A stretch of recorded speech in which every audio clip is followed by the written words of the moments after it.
Salut à tous et bienvenue dans cette nouvelle vidéo, dans laquelle nous aborderons un sujet qui m'a beaucoup intéressé depuis quelques années, qui est comment devenir philosophe.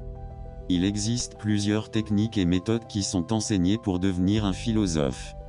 Cependant, devenir un philosophe ne se limite pas seulement à suivre des techniques ou à acquérir des connaissances spécifiques, c'est avant tout un engagement intellectuel et une quête de vérité. Voici quelques-unes des techniques et approches clés. 1. La pratique du questionnement, maïeutique. Socrate, le philosophe par excellence, a utilisé la méthode de la maïeutique, qui consiste à poser des questions pour faire émerger des idées et des réflexions profondes. Cela implique un dialogue actif où le philosophe ne cherche pas à enseigner directement, mais à faire émerger la vérité en interrogeant constamment.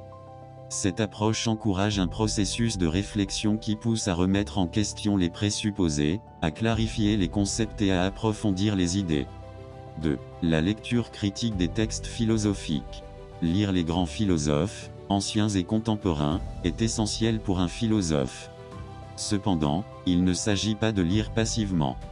Un bon philosophe doit développer la capacité de lire de manière critique, c'est-à-dire en questionnant les idées, en analysant les arguments, et en cherchant à comprendre les contextes dans lesquels ces idées ont été formulées. Analyser les textes sous différents angles, logiques, éthiques, historiques, etc., permet de développer une pensée plus nuancée. Vous connaissez la règle, si vous êtes nouveau, n'hésitez surtout pas de vous abonner, et à activer la cloche de notification pour ne manquer à aucune des prochaines vidéos sur cette chaîne. 3. La pratique de l'écriture philosophique.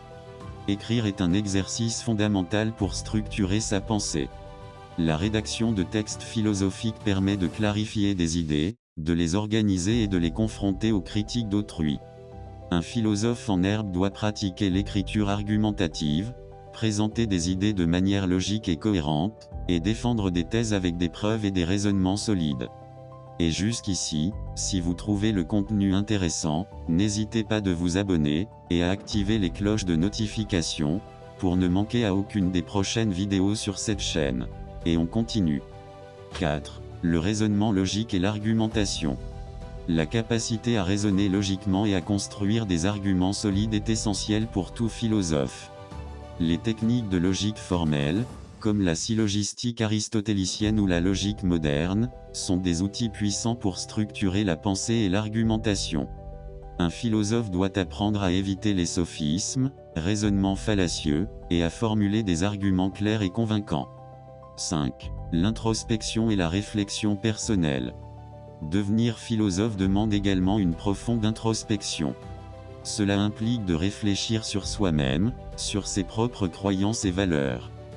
Beaucoup de philosophes ont développé des idées à partir de leurs propres expériences personnelles et de leurs réflexions sur la condition humaine.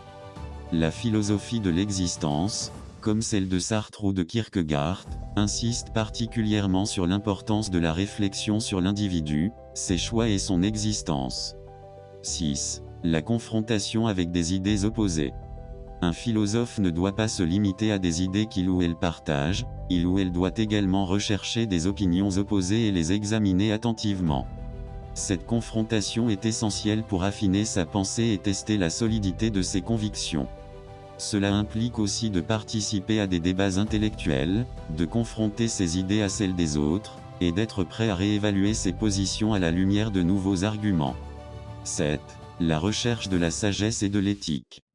La philosophie, en particulier la philosophie morale et éthique, enseigne que le but ultime de la pensée philosophique est d'atteindre une forme de sagesse et de compréhension de la vie. Les philosophes doivent s'engager dans une quête de vérité et de bien, et cette quête doit s'appliquer à leur propre vie. Cela inclut l'auto-examen éthique, où un philosophe cherche à vivre de manière réfléchie, cohérente avec ses convictions, et en harmonie avec les autres. 8. La discussion et l'échange intellectuel. Les cercles de discussion ou les séminaires philosophiques jouent un rôle crucial dans la formation d'un philosophe. Ces espaces permettent d'échanger des idées, de développer une pensée collaborative, et de confronter différentes perspectives. Par la discussion, un philosophe affine ses idées, améliore sa capacité à argumenter et se confronte à des critiques constructives. 9. la recherche continue et la curiosité intellectuelle. Un philosophe n'a jamais fini de chercher. La curiosité intellectuelle, le désir d'approfondir sans cesse ses connaissances et de remettre en question les dogmes, sont des qualités essentielles. Devenir philosophe implique d'adopter une posture d'humilité intellectuelle, reconnaissant que la vérité est souvent complexe et en constante évolution.